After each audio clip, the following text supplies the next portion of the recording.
அனைவருக்கும் அன்பு வணக்கம். இந்த காணொளி எதை பற்றி பேச போகிறது என்றால், இப்போது மேதின கூட்டங்களிலே பேசப்பட்டிருக்கின்ற விடயங்கள் மிகப்பெரிய அளவிலே பரிமாறப்பட்டு கொண்டிருக்கிறது.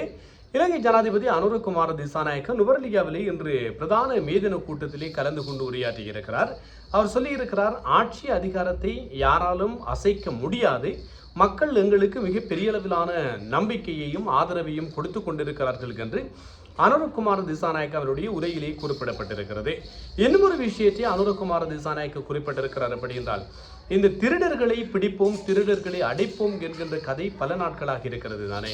இந்த டிசம்பர் மாதத்துக்குள் ஏராளமான திருடர்கள் சிறைக்கு செல்வார்கள் என்று சொல்லி அனுரகுமார திசாநாயக்க ஒரு கருத்தை முன்வைத்திருக்கின்றவை சுட்டிக்காட்டத்தக்கது. ஆகவே மக்கள் எதிர்பார்ப்பது அதனைத்தான். ஊழல் நிறைந்த அரசுகள் இலங்கை நாட்டை இவ்வளவு தூரம் அதல பாதாளத்துக்குள்ளே தள்ளிவிட்டிருக்கின்றன. இப்படியான ஊழல்வாதிகளை பிடித்து அடைத்து சிறைகளுக்குள்ளே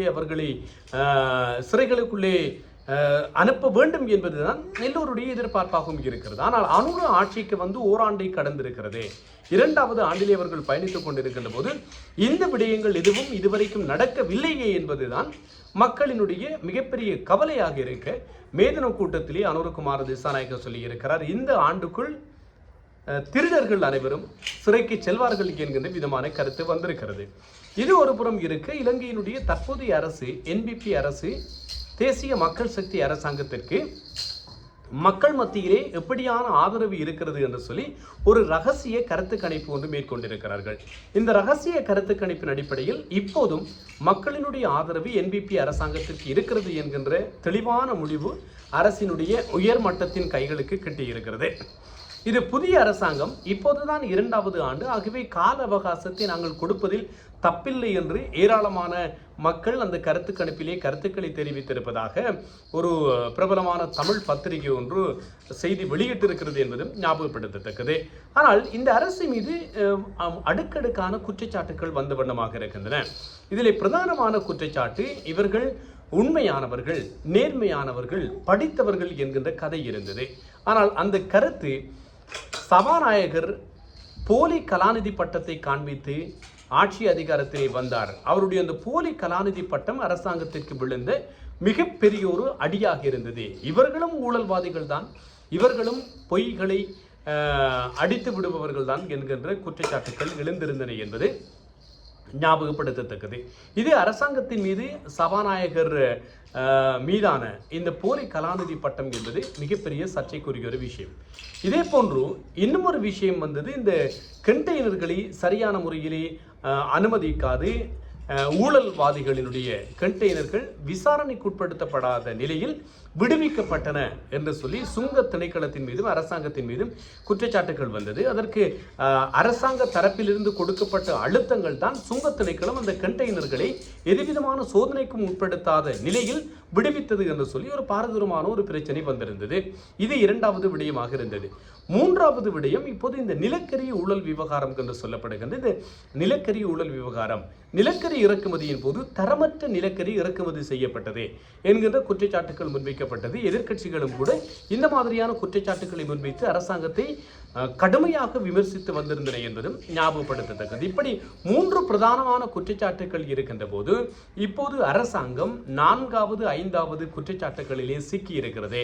அந்த குற்றச்சாட்டுகள் எப்படி என்று சொன்னால், கடன்களை செலுத்துகின்ற போது, வெளிநாடுகளிலிருந்து பெறப்பட்ட கடன்களை செலுத்துகின்ற போது சரியான வகையிலே அந்த கடன்கள் செலுத்தப்படாத நிலையில் ஹேக்கர்ஸ் 2500 மில்லியன் US$ என்று சொல்கிறார்கள். கிட்டத்தட்ட இலங்கை ரூபாவிலே 80 கோடி என்று சொல்லப்படுகிறது. அந்த தொகை ஹேக்கர்ஸால் திருடப்பட்டிருக்கிறது. இது ஒரு பாரிய ஒரு நிர்வாக சீர்கேடு. ஒரு மிகப்பெரிய ஒரு அரசாங்கம், தரமான அதிகாரிகள் செய்கின்ற நடவடிக்கை கிடையாது. இது ஒரு மிக பாரியளவான கவனக்குறைவான ஒரு செயற்பாட்டின் காரணமாகத்தான் இந்த நிகழ்வு இடம்பெற்றிருக்கிறது என்று சொல்கின்ற போது, இதே போன்று இன்னும் ஒரு தொகை திருடப்பட்டிருக்கிறது. அனுப்பப்பட்ட ஒரு தொகை, அதுவும் கிட்டத்தட்ட இலங்கை ரூபாவிலே 20 கோடி காணாமல் போயிருக்கிறது என்று சொல்கிறார்கள். சின்ன பிள்ளைத்தனமான இந்த கதைகள் எல்லாம் வருகின்ற போது இது இப்போது மிகப்பெரிய சலசலப்பை நாட்டிலே ஏற்படுத்தி இருக்கிறது என்பதும் கவனிக்கத்தக்கது. இந்த கடன்களை செலுத்துகின்ற போது அதிலே அதிகாரிகளாக செயற்பட்ட ஒரு சிலர் பணி இடைநீக்கம் செய்யப்பட்டிருந்தார்கள். இந்த பணி இடைநீக்கம் செய்யப்படுகின்ற போது அதிலே இருந்த பிரதானமான ஒரு பணிப்பாளர் தரத்திலான ஒரு அதிகாரி ஒருவர் நேற்றைய நாளிலே அவருடைய தோட்டத்திலே தற்கொலை செய்து கொண்டிருக்கிறார் என்கின்ற செய்தி வந்திருக்கிறது. இது கொலையா தற்கொலையா என்கின்ற கோணத்திலே இலங்கை போலீசார் நடவடிக்கைகளை மேற்கொண்டு வருகிறார்கள். ஆனாலும் கூட இப்போது NPP அரசாங்கத்தின் மீது இது ஒரு மிகப்பெரிய கரை படிந்த நிகழ்வுகளை ஏற்படுத்தி இருக்கிறது. ஏற்கனவே பணத்தை அனுப்புகின்ற போது சரியான வகையிலே அனுப்பப்படவில்லை, ஹேக்கர்ஸ் திருடுகிறார்கள் என்று சொன்னால் இங்கே இருக்கின்ற ஓட்டைகள், இங்கே இருக்கின்ற செயற்பாடுகள், செயற்திறனற்ற நடவடிக்கைகள் தான் அதற்கு காரணம் என்று சொல்லலாம். அது நடந்திருக்கிறது. அவர்கள் பணி நீக்கம் செய்யப்பட்டிருக்கிறார்கள். பணி நீக்கம் செய்யப்பட்ட நிலையில் ஒரு முக்கிய அதிகாரி ஒருவர் இப்போது மரணத்தை தழுவியிருக்கிறார் என்று பாரியளவான குற்றச்சாட்டுக்கள் அரசாங்கத்திற்கு வர இந்த மேதின மேடையிலே அனுரகுமார திசாநாயக்க சொல்லியிருக்கிறார். அரசாங்கத்தை யாராலும் ஒன்றும் செய்ய முடியாது, அரசாங்கத்தை ஆட்டம் காண செய்ய முடியாது, நாங்கள் தொடர்ந்து ஆட்சி அதிகாரத்தில் இருப்போம் என்று சொல்லி ஜனாதிபதி அனுரகுமார திசாநாயக்க சொல்லி இருக்கின்றமை குறிப்பிடத்தக்கது. இன்னும் ஒரு காணொலியில் சந்திப்போம், விரிவாக பேசுவோம். நான் தில்லையபுரம் தரணிதரன்.